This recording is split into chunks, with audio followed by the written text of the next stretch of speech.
Today we have the Östersund sprint with 8 participants in the first part, in the first lobby. As we can see, the shooting already started with Norman shooting 0 and Jean-Perrault going behind or going then as well, missing twice.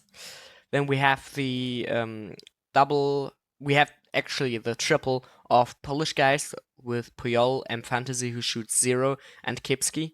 And then we have Sky doing a quadruple of Polish guys. Kipski misses 4 times, he's already out of the race, and we can see Sky hitting 0.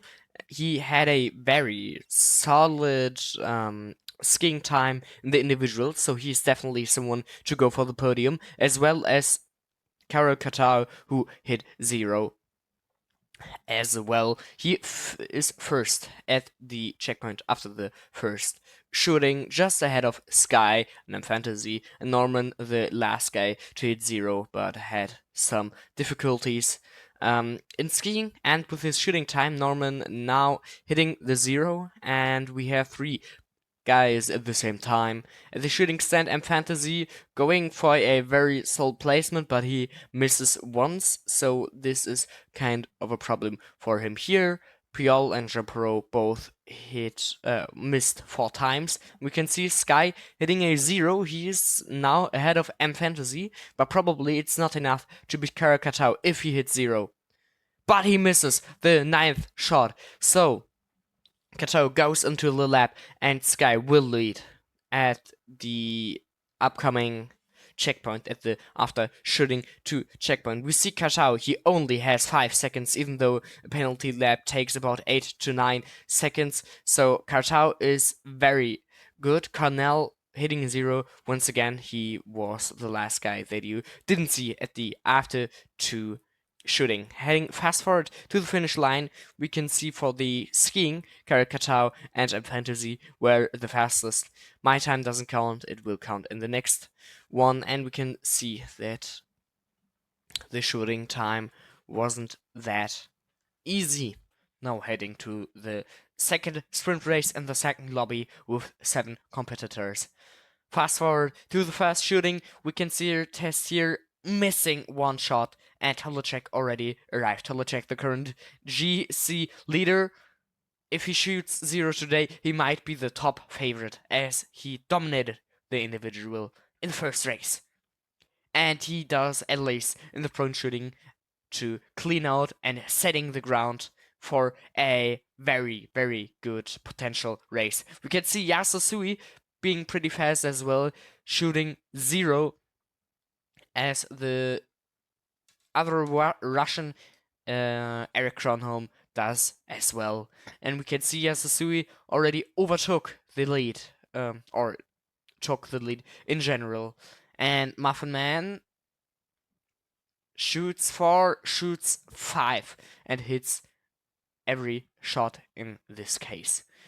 Nelvik arrived at the shooting stand, and he will miss 1 shot, with it being the last one, and Yanu cleans out. And we can see both Swedish guys are ahead of Filipeek, who won the first race in dominant fashion. So these guys are really credible contenders for the first place here, but they have to shoot 0 first in order to have any chance. Tessier, who was 4th in the first race, now has 1 penalty lap to go as Holacek cleans out.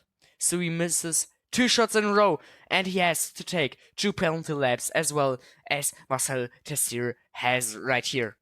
And we can see Eric Kronholm, he may win this race, but he doesn't, because he misses 1 shot. Filipeek, incredible what he is doing right here. He has an incredible form, as he is currently first in comparison to the first lobby as well. Nelvik and Janu are still to go to shoot, and Nelvik misses 3 shots due to his very slow shooting time and the resulting pulse issue he has, as Holacek crosses the finish line with a 5:02.1 seconds. He's 11.1 seconds faster than Sky was, who competed in the first race. We can see Tessir with a 16.4 second time gap to the leading Holecek being a huge issue for him, and Erik Kronholm is able to surpass Holecek's time, but Yasasui gets 12.7 seconds of a time gap, resulting him being placed on the 4th place, just 1.6 seconds behind Sky being the 3rd place. Erik Kronholm got 2nd and is the only one to really keep up with Filip Holecek in this race. We will see how the pursuit goes as Nelvik just crossed the finish line with over a minute on the leader Filip Holecek. We can see the ski time is pretty equal overall, but the shooting time of Yasasui as well as Erik Kronholm is incredibly fast, and these guys are really someone that you have to look out for in future races. We see Filip Holecek leading this race and getting 180 points overall in GC, but maybe he loses his first place after the pursuit. But Cole Lime got 2nd as Erik Kronholm. Sky is 3rd with 11.1 seconds time gap on Filipeek.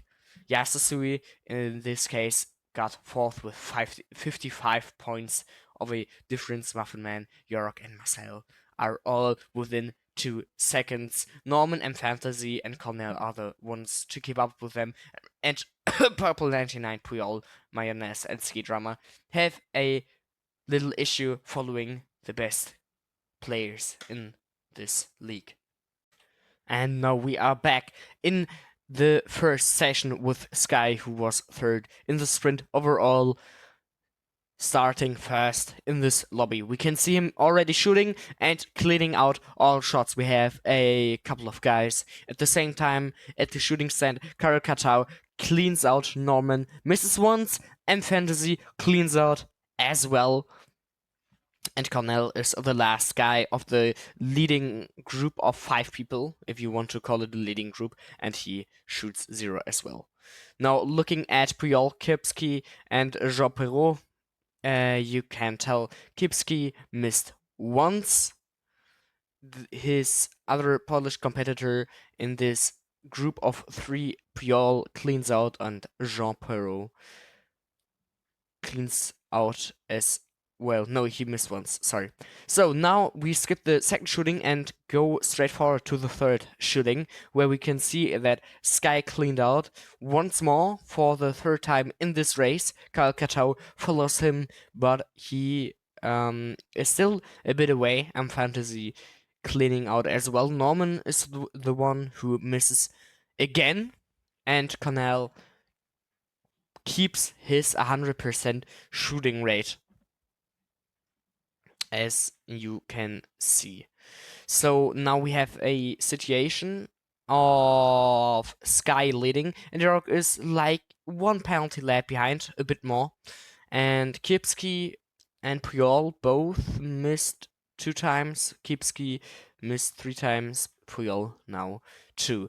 Cornell, he isn't the fastest on track. That's why he has a 30 seconds time gap to the currently leading Sky, who missed 1 shot at the shooting stand. This might not be enough for Katal though, because he is 11 seconds behind and a penalty lap takes about 8 seconds. So this win should go at least in this session still to Sky, even though Karel Katau cleaned out.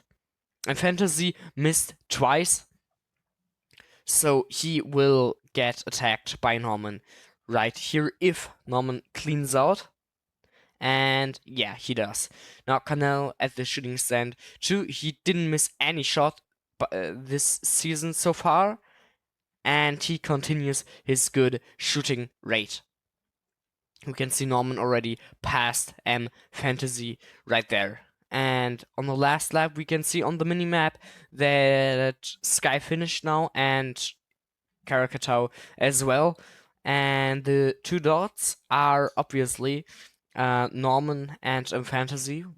And Norman is still up front My time doesn't count right here because I participated in the second lobby. We see Kipski at the shooting stand. He will have a little fight with Puyol still as we pass Cornell, who did a good job at the shooting range, but on track he still has a lot to do to get in the top spots of this league.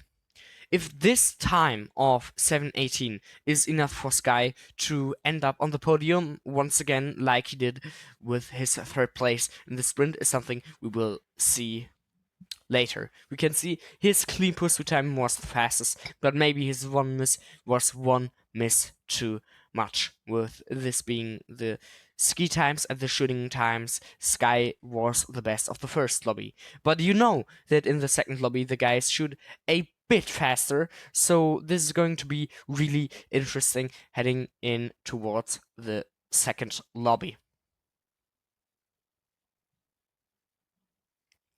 As we see the clean pursuit time once more, with Karakatau and Sky still being about on one level, with the shooting time being the big indicator right here. Now, in the second lobby, we see Holecek started with 1 because he won the first race and Kronholm got second. We can tell Holecek shoots 0, Kronholm shoots 0, and if Sui wants to get on the podium for the first time in this season, he has to shoot 0, and he starts off the race with a very decent performance. Tessier shoots 0 as well, but Muffin has to go into the penalty lap once. Kronholm already got about 1.5 seconds on Holecek, so we got 2 to 3 seconds already. On track, it didn't change that much, so it's back to the shooting, and we know that the Swedish guys can shoot very fast, and Holecek misses. But Kronholm misses as well. This is the chance for Suhui to get into a very good position and maybe compete for the win right here, because both missed. And Muffin is already out of the top spots. That's something we can tell for sure. And the first 3 are within 3 seconds. So this is not only about skiing time or shooting time. This is about who keeps the nerves as cool as it gets. Now they are triple threat shooting at the shooting stand, and Holecek hits 4 and hits 5. He has the pole position, so he can follow. Chrono can't, because he has to get into the penalty lap for one more time. As this here heads to the shooting stand, he missed twice at the last shooting, and now he definitely doesn't want to get that far of a distance to the best 3 guys up front. And he shoots 0, and Muffin will miss one more time. Yasusui only has 2 seconds left on Holecek, and this is something that can be done via the shooting time, because Holecek doesn't shoot too fast, and Konron, he might be out for the fight, for the best position. But first, all of them have to shoot clean. Holecek doesn't. Holecek goes to the penalty lap. And Suhui, he cleans out. This might be the chance for his victory. Kronon follows. And Holecek now is in the worst spot of the 3. For the first time in this race, he isn't the first. As we can see with number 6, this is Nevik, but that doesn't matter too much. We can see on the minimap, first is Yasusui, second is Eric Cronham, and third is Filipeek with his in-game character being Philip Holecek. And we can tell within these 3 seconds a lot can happen, but the last lap, it is short. It is probably too short for anything to happen. As Muffin is about to clean out, we can see them already reaching or nearly reaching the finish line. And Suhui is still up front, and he finishes first and gets the first season win for the Swedish guys. And Kronholm gets the second place like he did in the sprint. But is this time enough for Sky to get on the podium? This is something that is still to be decided, and no, it's 7 minutes and 7 17 seconds. Holy crap, my mind isn't working. In 17 seconds. So Holacek will go on the podium and gets a first, and a third place here in the week of Östersund, with Muffin finishing as well and Nelvik getting lapped and therefore getting DNF'd. The clean pursuit time, you can tell Yasusui did a great job because he shot 0 and his shooting time as well as the skiing is simply incredible. So this is a well-deserved victory for the poor suite with Yasu Suhui. Congrats to him and Eric Cronholm with a solid performance once again, being second, and Filip Polacek has to work on his shooting time, because if he doesn't, he will have a big problem in the following competitions with the other Swedish guys looking forward to claim this league and to overtake it by getting first and second in GC. But now we will take a look at the GC. But first we take a quick look at the Östersund Pursuit results. We see Yasusui and Color Lime finishing first and second, with Color Lime missing twice, as well as Filipeek. He wasn't able to get the triple of Östersund because he only got third. Fourth, fifth, and sixth place go to Sky, York, and Marcel, and Norman Yoke and Fantasy had a pretty close battle for the 7th place. For 9th place, the battle was between Muffinman and Cornell, where Muffinman got 9th, and Cornell completed the top 10 with Purple 99 and Puyol being far off the top guys. Now, looking at the overall standings after 3 out of 35 races, we see Filipeek being first with a big difference ahead of Yorok and Sky. Color Lime and Yasusui are pretty close to each other, being 4th and 5th, even though they missed the individual. Marcel Tessier is 6th right here, and Nomnyok, Cornell, and Fantasy and Puyol make the places 7 to 10. So thanks for watching this video, and we'll see each other in next time when we are back in Annecy with the league.